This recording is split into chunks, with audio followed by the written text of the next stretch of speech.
Hello guys, today's video magluluto tayo ng ginisang kangkong with tofu and chili.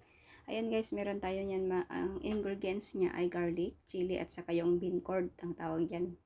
Pero tofu yan sa atin, tapos asukal, kunting asukal lang guys ang ilalagay natin.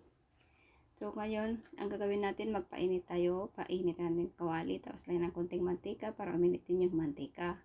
Pag mainit na, ilagay yung garlic, igisa ng bahagya lang. Bahagya. Tapos pag aroma na yung garlic, ilalagay na po yung kangkong.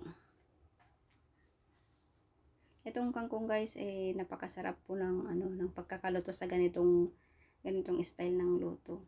Tapos ang bilis lang niyang maluto guys, kung meron kayo niyan at nagmamadali kayo, kung nagsawa na kayo sa adobo.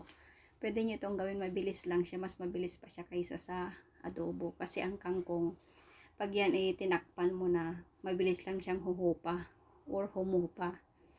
Kaya, mabilis lang din siyang maluto. Napakadali lang guys, napaka simpleng recipe. Pero, gustong gusto to ng mga Chinese guys.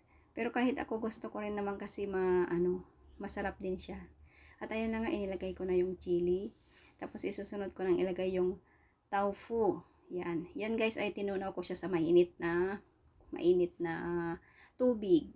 Tapos nilagyan ko rin siya ng konting asukal, tapos konting halo-halo lang, ganyan. Para yung halo-haloin mo lang siya para sumipsip yung lasa ng tofu sa gulay. Ito guys is napakasimple talaga at saka napakasarap. Yan. Tapos ayan na at luto na. Kain tayo. Bye!